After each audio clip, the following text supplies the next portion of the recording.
coming fresh off the heels of 4th of July. Mm-hmm. You know what I mean? America's birthday. Fireworks, people getting it. Absolutely getting it. Did you have a good 4th of July? Oh, yeah. Pretty good food. Good light show at the end. Yeah. Pretty dope. Yeah. Nothing crazy happened, though, right? Nothing... a grease fire, a little grease fire. Okay. Everybody left with all their fingers, though. Yeah. That's pretty cool. That's the most important part, right? Yeah. You got to have all the limbs when you leave. Mm-hmm.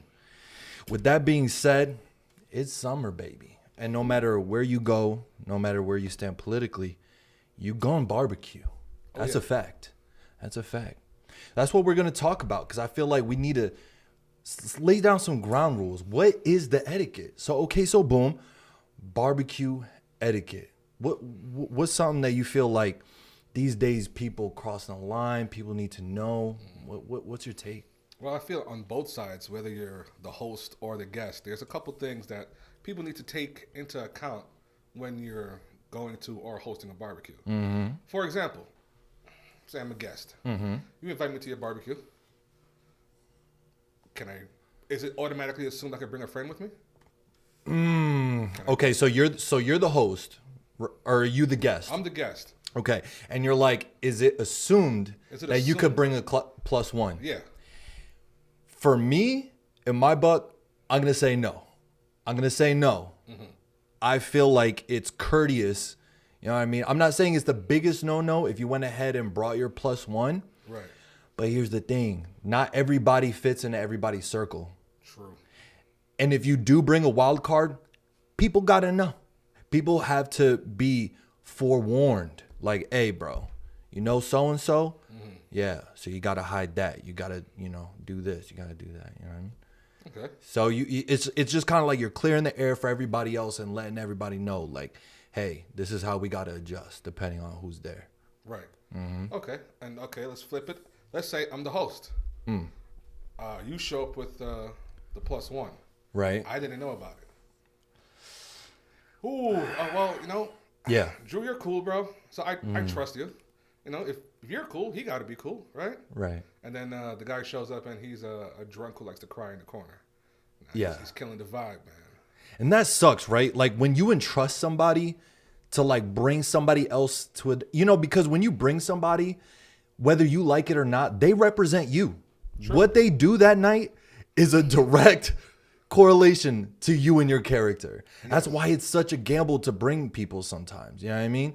Because you really don't know. And they could be cool like 90% of the time, but all it takes is that one time. And sometimes, I've been guilty of it too. Sometimes I get into certain environments and I get a little too carried away. Okay, I'll be the first to admit it. Sometimes I do get a little bit too carried away. Sometimes I'm that wild card that I'm speaking of. So I know that sometimes, you do have to check in and be like, yo, who's coming? Right. You know what I mean? Now, what about food? What about catering to your guests? Mm-hmm. Now, me, I like ribs, steak, burgers. You're a meats man. I'm a meats man. My grill is going to have... You're a meat connoisseur. Is going to have the meat. Arby's on deck. But not everybody these days are into that type of cuisine. Yeah, we got we got vegetarians. We got the vegans. You know what I mean? Not everybody's on board with that meat nowadays. You know what I mean? Now, do you cater for... Okay, do you set aside the Impossible Whoppers? The not dogs? Right. This is my take on that, right? So, like, first and foremost, you never go to a barbecue without sides. There's always going to be sides there. So if you don't mess with, like, say if you're vegetarian, right? Okay, we got the mac salad. We got regular salad. We got potato salad. Got egg salad. We got doubled eggs over there. We got some rice. You know what I mean? There's plenty of options. But now, the higher level, the Super Saiyan vegetarian, the vegan, this is where it gets tricky, right? Because now you can't have any animal byproducts. So that there goes anything that's delicious. That there goes the mayo, there goes the eggs, there goes all of that, right?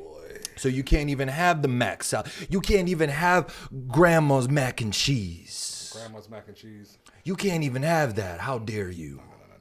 But nah, you know what? If your diet is that restricted, to be honest, I feel like you shouldn't get upset. If you go somewhere and you know your diet is that restricted and you make up such a small minority of the masses, right? We shouldn't all bend down to you. You know what I mean? Right. Like, because a lot of the times we don't know. But if you bring something, right? Maybe somebody could prepare something for you or something like that. Maybe you bring your vegan Whoppers, and we put that on the grill first.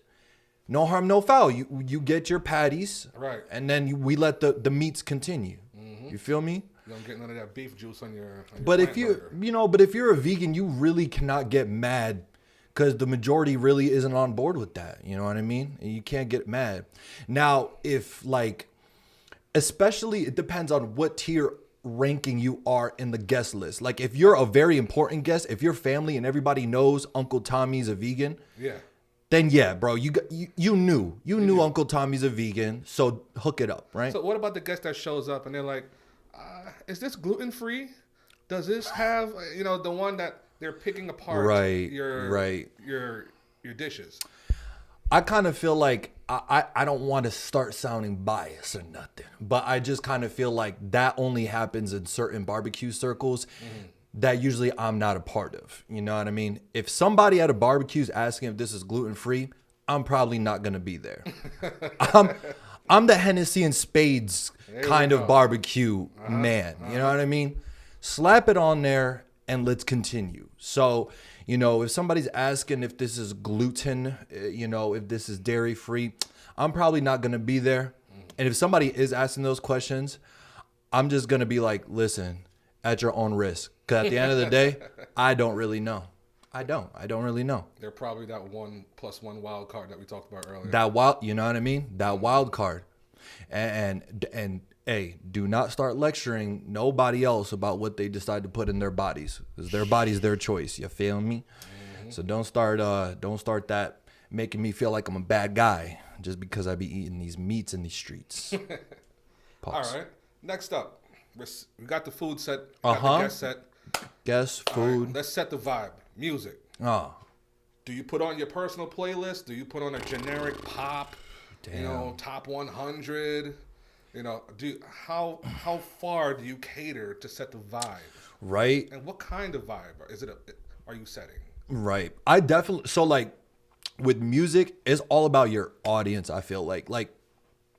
And it also depends on if there's kids there or not. I know some people don't care, but to me, I'm still like a prude when it comes to kids. Like, I don't really like or think it's appropriate for kids to be listening to everything. I mean, you could still have the trap or whatever, but yeah, I mean, a censored playlist couldn't hurt nobody. It's not like you're sitting there listening to it word for word anyway. You just want to have the beat on. So, right. You know what I mean? So I would say first things first, think about if there's kids there. That's scenario A. Let's move on to scenario B. Scenario B is, just a regular kickback, right? I would say aim for most neutral first. So that radio hip hop, that Drake, the safe, you know what I mean? The hip-hop. Jack Harlows, the Post Malones, you know what I mean? Like, you know what I mean? Like something that's relatable to everybody, something that everybody's already heard before. Right.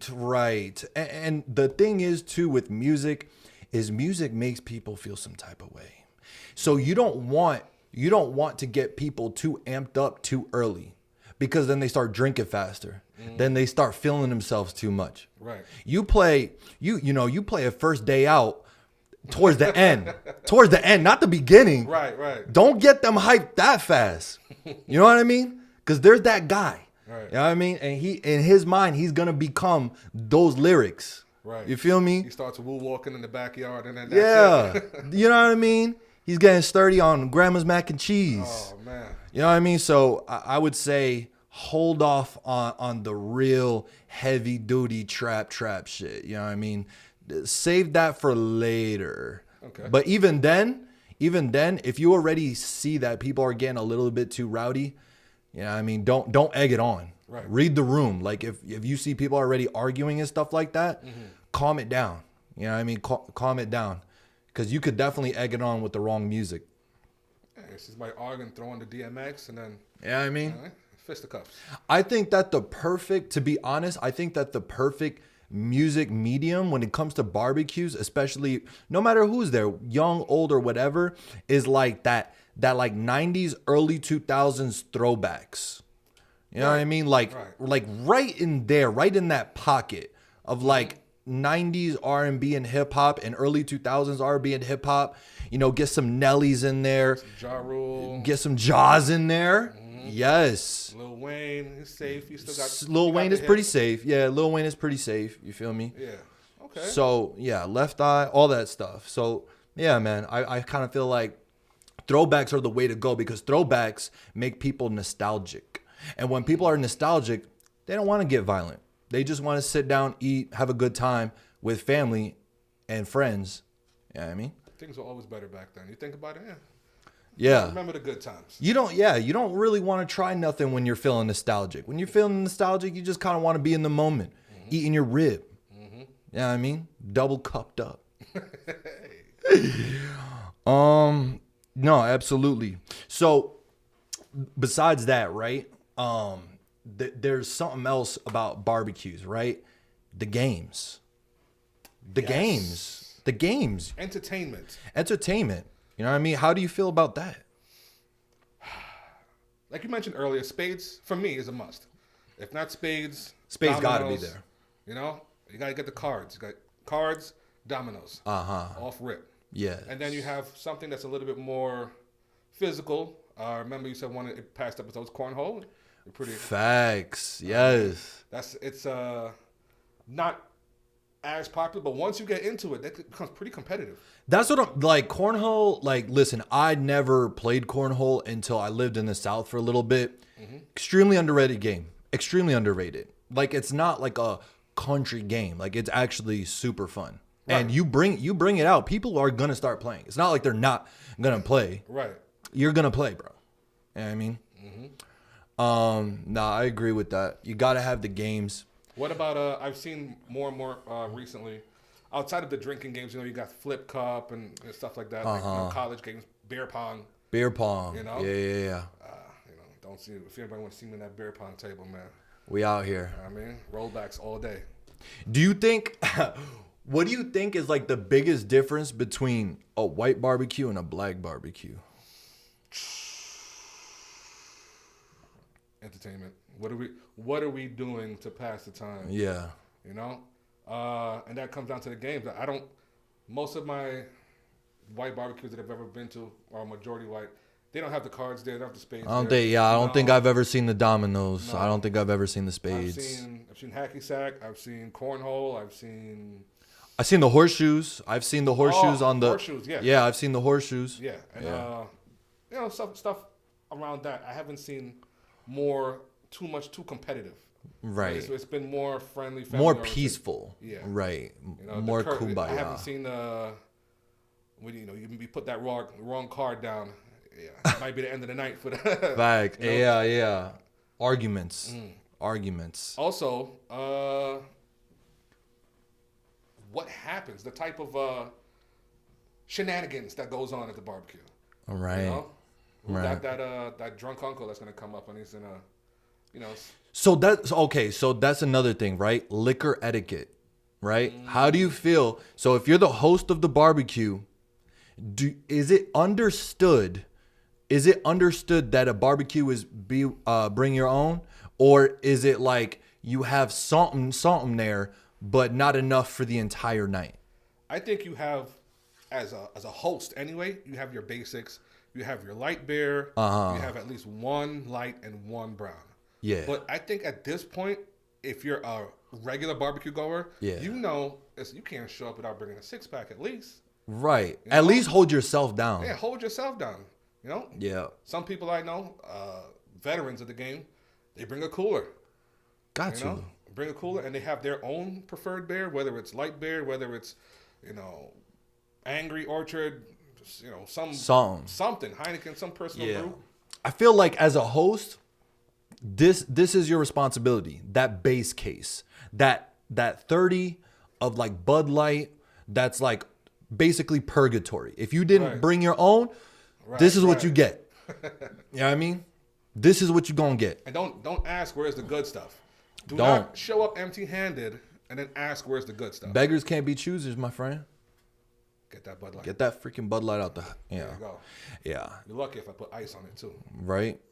Do you think what do you think is more appropriate in terms of alcohol selection? You think beer or liquor?